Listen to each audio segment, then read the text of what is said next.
इतना लंबा चौड़ा तालाब, इतना गहरा तालाब कौन डुबकी लगाएगा? और ऐसी अलग से थोड़ी उस पारस पत्थर की पहचान होती है कि पत्थर से उठा के अलग से ले आए। और एक एक पत्थर को लगाने के लिए भी किसी इंसान की ताकत नहीं, वहाँ पानी में रहेगा तो पानी में डूब मर भी जाए। राजा ने विचार किया क्या किया जाए, क्या किया जाए।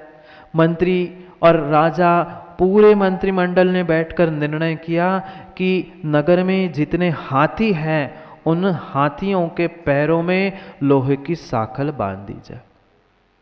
चारों पैरों में लोहे की साखल को बांध दिया और जितने हाथी थे उन सभी हाथियों को उस झील में, उस तालाब में भेज दिया। शक्तिशाली थे, ऊंचे रहते थे, तो जैसे हाथी पहुंचे, आधा एक घंटा पूरे हाथियों को उस तालाब में घुमाया गया। एक एक करते करते जैसे हाथी आए, सबके पैरों की बेड़ी लोहे की कोई किसी की सोने की हुई नहीं। राजा पुनः चिंतित हुआ। पूर्वजों ने कहा है यहाँ कहीं ना कहीं पारस पत्थर है, मतलब होना चाहिए। पर करते करते जितने हाथी थे सब हाथी बाहर आए और जैसे ही अंतिम हाथी ऊपर पहुंचा, आखिरी वाला, उसके एक पैर की बेड़ी सोने की हो गई थी। राजा को निर्णय हो गया कि हाँ, इस तालाब में पारस पत्थर है।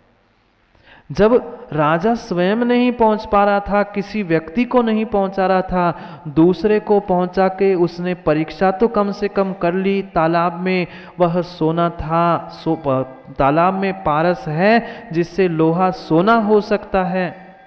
पर वास्तव में सोना हुआ किसका?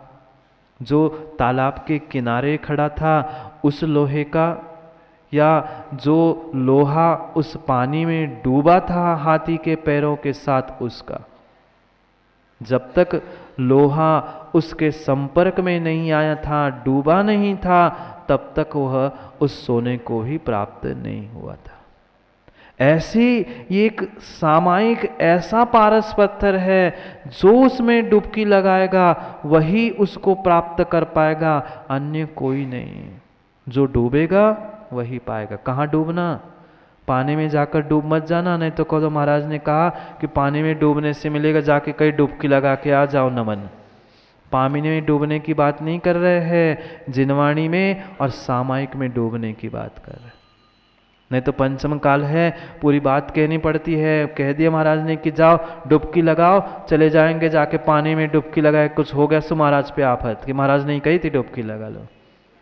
भाई डुबकी तो लगाना है, डूबना भी है, पर कहीं पानी में नहीं, जिनवाणी में, और जिनवाणी के माध्यम से सामायिक में, अपनी आत्मा में, अपनी भाव और भावनाओं में। जब तक ये हम भाव और भावनाओं के बारे में नहीं समझेंगे तब तक जीवन बदल नहीं सकता। इसलिए पुरुषार्थ चल रहा है हमारा इस सामायिक पाठ को समझने का, क्योंकि माँ शब्दों का पाठ तो अनादि से करते आए ना। नहीं पढ़ा क्या? 12 भावना पढ़ी, वैराग्य भावना पढ़ी, कभी हुआ वैराग्य? नहीं, कभी नहीं हुआ। महाराज जी मंदिर से वैराग्य हो गया, धर्मात्माओं से वैराग्य हो गया, पर घर गृहस्थी से नहीं हुआ। क्योंकि घर में बैठकर 12 भावना वैराग्य भावना पढ़नी थी, हम परमात्मा को ही आके सुनाते। परमात्मा राजा राणा छत्रपति हाथी ने किया सवार, किसको सुना रहे हैं? भगवान को। घर वालों को सुनाते, अपने परमात्मा को सुनाते, पत्थर के परमात्मा को सुना के गए। मरना सबको एक दिन, अपनी अपनी बार, वे तो चले गए, अपनी सोचो। ये अनादिकाल की हमारी परंपरा है पाठ करने की, पर पाठ कहाँ, कैसा, कब और किन भावों के साथ करना वो भी समझना जरूरी है। पाठ करने का मान निषेध नहीं है। ऐसी भी माताएं मंदिर में मिलती है जिनको संस्कृत प्राकृत किसी भाषा का कोई ज्ञान नहीं है, पर फिर भी पाठ करना नहीं छोड़ती। हमने आंखों से देखा, एक वृद्ध माँ थी, कह रही थी बगल वाली अपनी बहन से, बहन ये सूत्र जी का पाठ तो सुना दो, हमसे पढ़ते नहीं बनता, समझ में भी कुछ नहीं आता। पर मात्र तत्वार्थ सूत्र के पाठ सुनने से, मात्र तत्वार्थ सूत्र ही नहीं, किसी भी ग्रंथ का पाठ सुनने से नियम से असंख्यात गुण श्रेणी कर्मों की निर्जरा होती। जंगल में एक हिरण था। प्रतिदिन मुनिराज जंगल में बैठे बैठे सुबह जिनवाणी का पाठ करते थे। सुरीले कंठ से, सुंदर शब्दों में, सुंदर भाषा में वह स्पष्ट रूप से उन जिनवाणी के पाठ को रोज सुनने के लिए हिरण वहां पहुंचता था। संगी होता है, उसने भी उन शब्द वर्गणाओं को ग्रहण करने का प्रयास किया। मात्र मुनिराज के मुखारविंद से श्रद्धा पूर्वक उन शब्दों को उसने सुना था। क्या हिरण को समझ में आया होगा भाव, शब्द, अर्थ, भाषा? कुछ भी समझ में नहीं आया, पर इतना उसे श्रद्धा था, इतना समर्पण, इतना विश्वास था कि निर्ग्रंथ मुनिराज के मुखारविंद से कोई सुंदर शब्द, सुंदर संगीत सुनाई दे रहा है। उस श्रद्धा से, उस समर्पण से वह हिरण कौन बना पता है?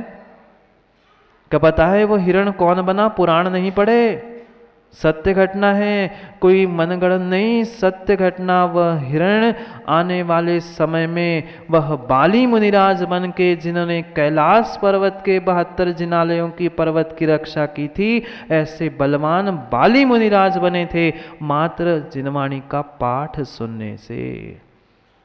इसलिए ये सामायिक पाठ जो शब्द लिखा है, भले ही हम शब्दों को पाठ पठन करें, पर पाठ करने की परंपरा को छोड़ मत देना। आज क्या करे, मात्र और मात्र चक्रे जी दिखावे के चक्कर में जीवों ने सब परंपराएं छोड़ दी है। सुबह मंदिर में सामूहिक पाठ होता था, शाम को मंदिर में ही वचनिकाएं होती थी, सब भक्ति भावनाओं के पाठ होते थे। आज मात्र और मात्र भागा दौड़ी के पीछे, इधर से कलश डाला, इधर से चावल उठा के अर्घ्य चढ़ा दिया, थाली खाली कर ली और पता चला हम 7 बजे घर में पहुंच गए अभिषेक पूजा करके। भाई क्यों, क्या कर रहे हो, किस लिए करना है, ये भी तो थोड़ा सा सोचो।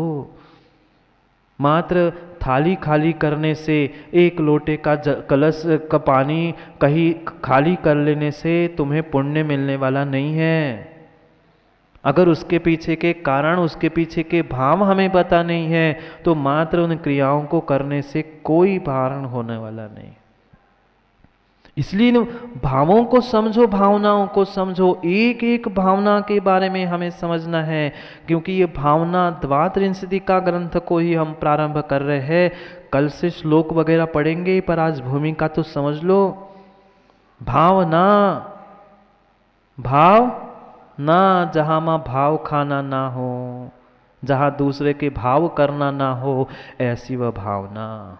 भावनाएं, जहां कोई बाहर के भाव ना आए, वही भावनाएं। भाव ना आए, कोई बाहर के, इधर उधर के, दूसरे के, पर वस्तु के भावनाएं, मात्र अपने स्वयं का चिंतन, अपने स्वयं के भावों को पढ़ने की जो प्रक्रिया है, वही भावनाएं और वही भाव है। और उनके पाठ को ही समझते समझते हमें अपने उस जीवन में लगे हुए जंग को, हटाग्रह को, पुरानी लगार को मिटाने का पुरुषार्थ करना है। वह तभी संभव है जब हम कभी अपने आप में डुबकी लगाने का प्रयास करेंगे। हाथी ने डुबकी लगाई थी, पर हर हाथी को सोने प्राप्त नहीं हुआ था। सामायिक हर कोई करता है, पर हर कोई को सामायिक का आनंद नहीं आता। हर कोई आत्मा से परमात्मा नहीं बन पाता।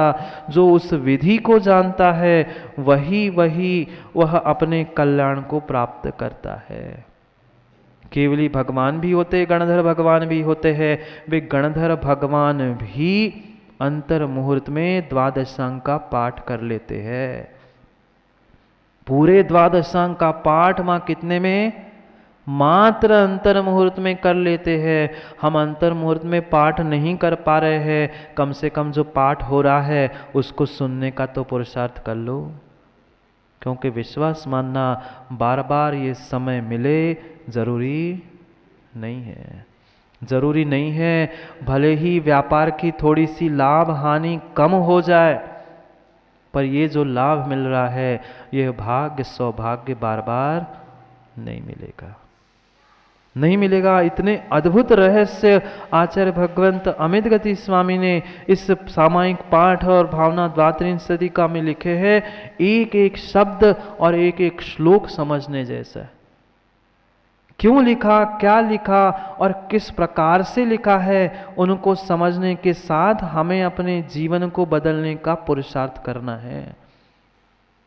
इसलिए भावनाओं को 32 पदों के द्वारा जो लिखा गया है, उन 32 पदों को हमें समझना है कि कैसी भाव और कैसी भावनाएं हमारी होनी चाहिए। जीवन मेरा तभी बदलेगा जब हम अपने भावों को, अपने परिणामों को बदलना सीख लेंगे। जो ये जीवन मेरा बाजार की तरह, एक हाट की तरह हो चुका है, सब जगह पर तोल मोल के भाव हो चुके हैं, वह हमें बदलकर निर्णय करना होगा कि हमें अपने भावों को किस प्रकार से बदलना है। माँ 50-100 रुपए की दूध की कीमत है कि नहीं? 50-100 रुपए दूध की अगर कीमत है तो इस आत्मा की कीमत क्यों नहीं है? दुकान में होने वाली लाभ हानि का, घाटे का हमें प्रत्येक समय विचार और विकल्प रहता है। कभी अपने जीवन में मैं कितना नुकसान, कितना घाटा प्राप्त कर रहा हूँ, इसके बारे में भी तो सोचे। जो अनादि के हमारे संस्कारों के हटाग्रह के जो जंग चल रही है, उस जंग को मिटा लो तो ही यह लोहा सोना होगा सामायिक रूपी पारस से, जहाँ न लाभ न अलाभ, न हानि न अनहानि, कोई विकल्प नहीं है। वही सम आय एक सामायिक है।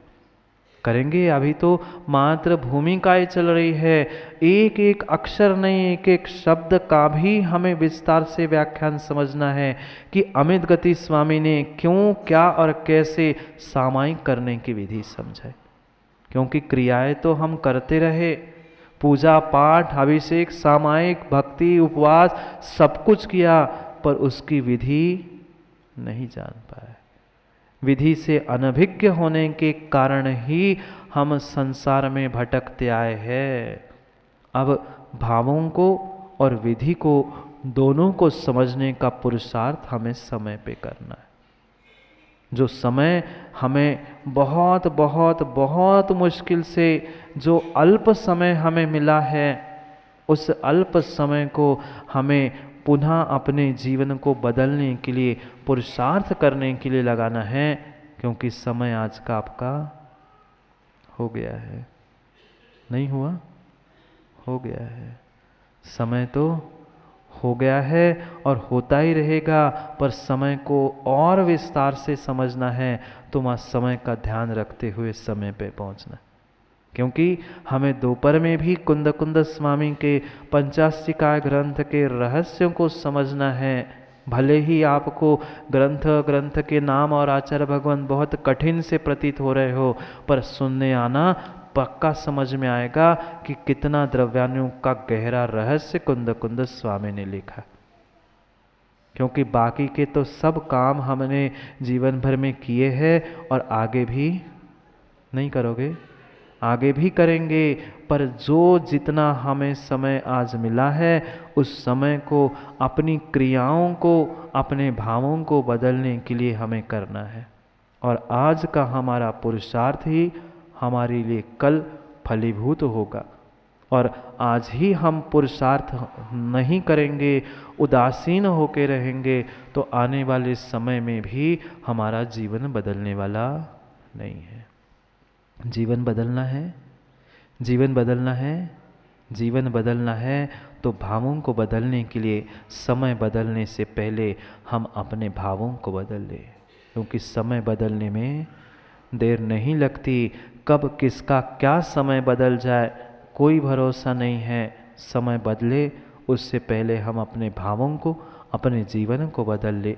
जो जीवन को हमने हाट बाजार बना के रखा है, एक सौदे घाटे का व्यापार बना के रखा है, उससे दूर होकर समर्पण और भक्ति को समझने के लिए, उस धर्म की और जिनवाणी के रहस्य को समझने के लिए कल पुनः समय पर समय की बात करने के लिए समय पे मिलते हैं, क्योंकि समय पे किया गया काम समय को दिलाता है। बोली भगवान महावीर स्वामी की।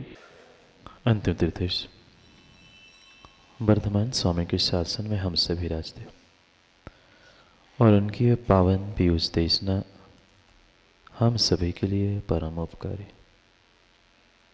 अनादिकाल से हमारी आत्मा में जो जन्म, जरा और मृत्यु रूपी रोग लगे, उन रोगों का उपशमन करने वाली कोई परम औषधि है तो वह एकमात्र यह जिनवाणी। भव्यात्माओं, ऐसा कहा जाता है, भावों में थोड़ा सा सुधार कीजिए, थोड़ा थोड़ा प्रभु का स्मरण कीजिए। पर आज तक कई बार इन पंक्तियों को, इन भजनों को हमने सुन लिया, गुनगुना लिया, दूसरों को सुनाने का प्रयास भी कर लिया, पर क्या वास्तव में हमने अपने भावों में थोड़ा सा सुधार किया? प्रभु का तो नाम हम अक्सर लेते रहे, सुबह, दोपहर, शाम, जब हमें समय मिला तो प्रभु का तो नाम हमने लिया, पर जितना हमने प्रभु का नाम लिया, क्या उतना हमने अपने भावों में बदल किया? नहीं किया। वास्तव में हर व्यक्ति चाहता है मेरे जीवन में सुधार हो जाए, जो दुख परेशानी से भरा हुआ यह मेरा वर्तमान का जीवन है वो थोड़ा सा सुधर जाए। पर जितना जीवन सुधारने की या जीवन सुधरने की हम भावना रखते हैं, उतना हम अपने भाव और भावनाओं को सुधरने का पुरुषार्थ नहीं करते। क्या करे, जो शब्द ही सुधार था उसमें से हमने सू तो निकाल दिया, मात्र हमारी भावों में और भाषाओं में धार आ गई। शब्दों को समझने का प्रयास करना, भावों में और शब्दों में सुधार करना था, हमने भावों में और शब्दों में सुधार की जगह धार लिया है। छुरी, चाकू, कैंची आदि अगर उसमें मां धार नहीं है तो कोई वस्तु सुधरती नहीं है, बनती नहीं है। ऐसे ही हमने अपने जीवन में भावों को और शब्दों को सुधारने की जगह उन भावों और शब्दों में विषय कषायों से तीक्ष्ण धार लाने का प्रयास किया। जहाँ सुधार करना था वही हम धार धार होकर शब्द और भावों को लेकर आपस में ही कषायों से लड़ते रहे।